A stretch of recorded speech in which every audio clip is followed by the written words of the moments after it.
payer pour ne pas produire le Bécancour. Celle-là, hein, un cracker pour moi. Pendant qu'on fait la bataille du Chauroy, il y a un autre projet qui est présenté devant la population, mais qui a l'heureux bonheur d'être loin de Montréal et des grands médias de Montréal ou de Québec, à Bécancour. Vous savez, la montréalisation des médias fait en sorte que les projets qui sont le moins vraiment dans des régions un peu plus éloignées peuvent très bien passer sans qu'il y ait de soulèvement de la population, parce que les médias ne relaient pas les informations. Puis, le dossier Ramaska, c'était un excellent exemple qui a fait que ça a été très difficile avant que les médias se mettent à faire de l'information intelligente sur ce dossier-là. Parce que ça a été pas mal plus du matraquage d'opposants pendant les 2-3 premières années. Je pense que Lise pourra témoigner, n'est-ce pas? Projet Bécancour. Ça, c'est un projet de 550 MW, centrale au gaz naturel, qui est installée à Bécancour, à 2 km de centrale de Gentilly 2.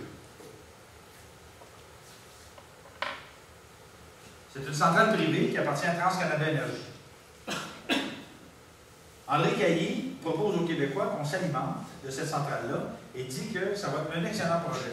À l'époque, le président de Gaz métropolitain dit « Ne pas construire la centrale de Bécancour va être une catastrophe économique pour le Québec. » Ce monsieur-là est aujourd'hui président du conseil d'administration de la Caisse de dépôt et placement du Québec. Son nom est Robert Tessier. Cette fameuse centrale, nous, on essaie de soulever la population pour faire en sorte que les gens se mobilisent, qu'on leur fasse réaliser que ça n'a aucun sens. On ne possède pas de gaz au Québec. On n'a pas de contrôle sur son prix. On n'a pas de contrôle sur sa distribution. On n'a pas de contrôle sur sa disponibilité. Et donc, on se dit, en quoi est-ce que ça peut être bon, d'un point de vue écologique ou économique, de construire une centrale au gaz? Ils réussissent à avoir l'accord du gouvernement. La centrale commence à se construire en août 2004. Le prix que la compagnie TransCanada Énergie dit qu'elle va vendre l'électricité faite à partir de gaz naturel à Hydro-Québec en 2004 est de 6,5 cents du kWh. Le jour où la centrale ouvre ses portes, septembre 2006, donc 2 ans et 1 mois plus tard, le prix est rendu à 10,5 cents du kWh. Le prix a augmenté de 75% en 2 ans. Le plus extraordinaire, on est en pleine bataille de Ramaska en 2007, un an plus tard. Nous, on dit, écoutez, ça, là, c'est un éléphant blanc, là, ça nous coûte une fortune, c'est la centrale la plus chère au Québec. Hydro-Québec va devant la Régie de l'énergie et dit, nous avons trop d'électricité.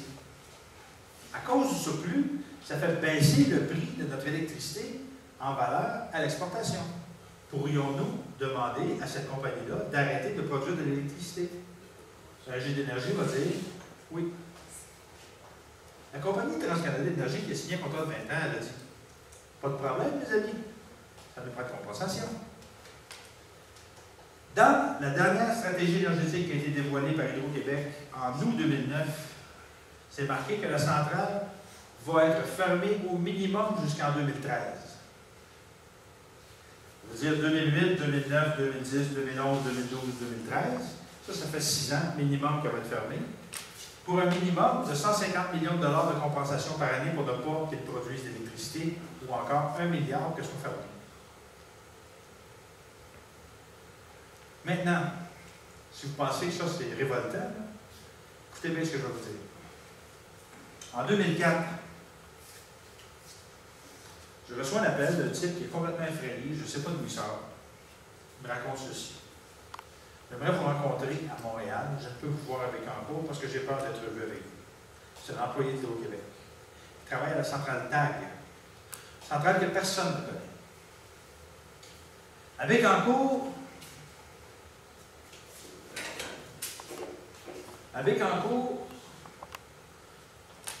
vers Québec, dans Montréal, il y a la centrale Gentilly 2, qui est ici. À 500 pieds de là, il y a la centrale TAG. Puis si tu fais 2 km par là, tu as la centrale Bécancour. La centrale TAG. Centrale construite en 1993 au coût de 288 millions. Centrale qui fonctionne au kérosène. Centrale d'appoint. Pour ouvrir, si jamais on l'ouvre, pour la faire fonctionner dans les périodes de pointe ou encore s'il y a des pannes à G2. Cette centrale-là, elle fonctionne de 30 à 40 heures par an.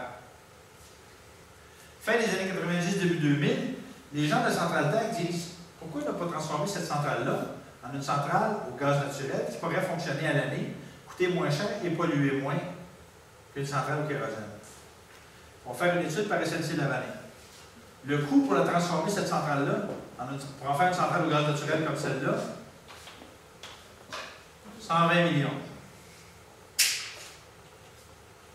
Arrivent les audiences du BAP sur le projet de construction de la centrale privée de Bécancour. La haute direction d'Hydro-Québec va voir les employés de la centrale Terre, leur dit, nous vous interdisons de parler de la possibilité, plutôt que de construire cette centrale-là, de transformer celle-ci. Centrale que nous avons payée avec nos propres deniers publics. Ça, c'est une centrale privée qui appartient à une compagnie albertaine. Si vous en parlez, vous êtes congédié. Une firme de sécurité débarque dans la centrale, amasse toutes les preuves de l'existence de cette étude-là. Et donc, quand viendront les audiences du BAP, il n'y a pas personne qui va entendre parler du fait que, plutôt que de construire ça, on pourrait juste transformer celle-là qu'on a déjà payée et qui dort des flambant neuves. Donc, le hasard a fait que ce monsieur-là m'a donné une copie de cette étude-là, il en restait une dans le fond de tiroir. Et donc, on a fait la démonstration que ça, là, c'était. Ça, là, c'est de la corruption de haut niveau. Là, aujourd'hui, en 2009, on a deux centrales d'un côté de l'autre qui ont fermé. Celle-là va nous coûter 1 milliard qu'on paye à une compagnie albertaine pour ne pas qu'ils produisent de l'électricité.